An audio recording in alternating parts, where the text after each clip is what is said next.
The elephant in the room is that 90% of India, OBCs, Dalits, Adivasis, they don't play the game. They're not even in the game. Our census is one of 3 ideas. It's a simple exercise to say, okay, we got independence 1947. We've been going for a while now. Let's see how have the lower castes, backward castes, Dalits, how have they integrated into this system? What is it actually that they're participating in? Now, there are 2 other components. One is the idea of a socio-economic survey. So we want to not only understand how many Dalits there are, how many OBCs there are, but we want to understand what their social position looks like, what their financial position looks like, what their economic position looks like. What is your name? Sir, is it okay? What is your name? Maninder. The point is about whether he, as a Sikh, is going to be allowed to wear his turban. Or he as a Sikh is going to be allowed to wear a kada in India. Or he as a Sikh is going to be able to go to Gurdwara. That's what the fight is about. And not just for him. जब से राहुल गांधी विदेश गए हैं, बयान उनके छन छन के देश वापस आ रहे हैं। उसी में से उनका एक बयान है आरक्षण को लेकर। उनका कहना है कि अगर उनकी सरकार आती है तो 50% आरक्षण में इजाफा होगा। इन्हीं सवाल लेकर मैं अभी लखनऊ में बीजेपी कार्यालय आई हूँ और समीर जी से जानना चाहती हूँ कि सरकार का इस पर क्या रुख है। तो भारतीय जनता पार्टी पहले भी कह चुकी है कि राहुल गांधी देश का अपमान विदेशों में जाके करते हैं। आरक्षण और संविधान की बात दुनिया के देशों में जाके करने का कोई अर्थ नहीं है। भारत के अंदर वो नेता प्रतिपक्ष है, लोकसभा है, अपनी बातों को उनको लोकसभा में रखना चाहिए। और जहां तक आरक्षण की बात है, कांग्रेस ने सदैव आरक्षण को अपने राजनीतिक फैसले, राजनीतिक कद बढ़ाने के लिए इस्तेमाल किया है, पिछड़ों को लाभ नहीं पहुंचाया। उनके जो देश के अंदर जहां राज्यों में सरकार है, आप कर्नाटक को ले लीजिए, कर्नाटक के अंदर उन्होंने पिछड़े के आरक्षण को धर्म के आधार पर मुसलमानों को देने का काम किया। वो निरंतर संविधान तोड़ते रहे। कांग्रेस हमेशा संविधान के साथ खिलवाड़ करती है, आरक्षण का मजाक बनाती है और दुनिया के देशों में जाके भारत का अपमान करती है। निश्चित रूप से राहुल गांधी ने बहुत ही बचकाना हरकत की है और गैर जिम्मेदाराना हरकत की है, जिसकी जितनी निंदा की जाए वो कम है।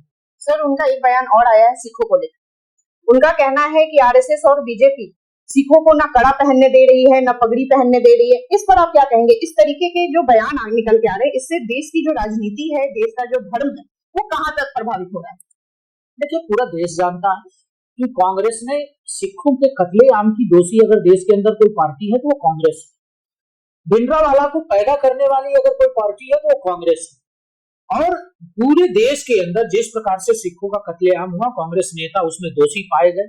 हजारों सिखों को दिल्ली के अंदर अकेले एक दिन के अंदर उनके कत्लेआम हुई। लाखों लोगों के साथ किस प्रकार का व्यवहार हुआ था पूरे देश के अंदर, ये पूरा देश जानता है। और कांग्रेस सिर्फ झूठ बोलती है, राहुल गांधी सिर्फ झूठ बोलते हैं। उनका किसी से कोई लेना देना नहीं है, उनका सिर्फ अपने परिवार से लेना देना है। और पता नहीं कौन सी ऐसी बात है कि वो निरंतर देश का अपमान कर रहे हैं और देश के साथ मजाक कर रहे हैं। सर, राहुल गांधी का ये भी कहना है कि बीजेपी को जो 240 सीटें मिली हैं, वो भी ज्यादा मिल गई। उनको उसकी भी उम्मीद नहीं थी, यानी कहीं ना कहीं फिर वो ईवीएम का मुद्दा विदेश में उठा रहे हैं। देखिए, राहुल गांधी हमेशा हास्यास्पद बयान देता है। जो कांग्रेस पार्टी 84 के बाद आज तक कभी 200 का आंकड़ा पार नहीं कर पाई, जो पिछले लोकसभा के चुनाव में 100 सीटें भी नहीं पाई, उससे पहले चुनाव में वो 90 सीटें भी नहीं पाई, वो कांग्रेस पार्टी हमारे बहुमत को ये बताती है कि साहब हम 240 अकेले पाए, एनडीए को बहुमत मिला, वो बताते हैं कि साहब ये जनमत नहीं है। कहीं ना कहीं राहुल गांधी, हमें लगता है, या तो मानसिक दिवालियेपन से गुजर रहे हैं, या मैं कह सकता हूं कि राहुल गांधी की सोच में कहीं कोई गड़बड़ी है, या उन्हें कहीं ना कहीं अपने चिंतन को दोबारा दुरुस्त करने की जरूरत है। सर, चलते चलते एक सवाल उत्तर प्रदेश से ले लेते हैं।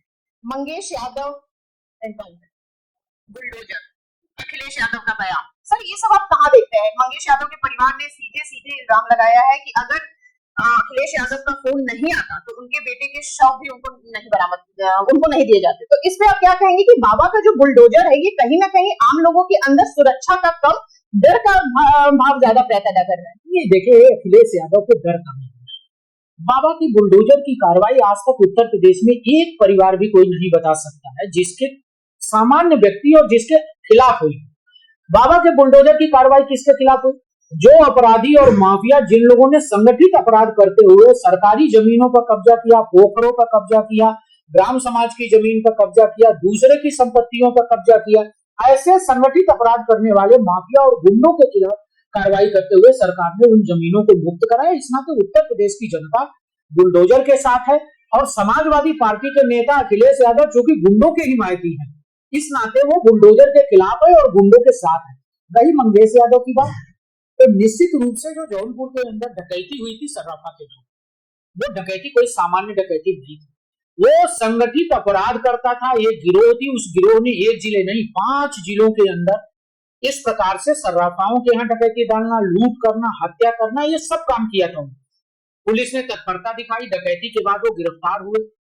उसमें से मैक्सिमम लोग गिरफ्तार हैं। जिन लोगों ने पुलिस के ऊपर गोली चलाई तो पुलिस खून नहीं बरसाई।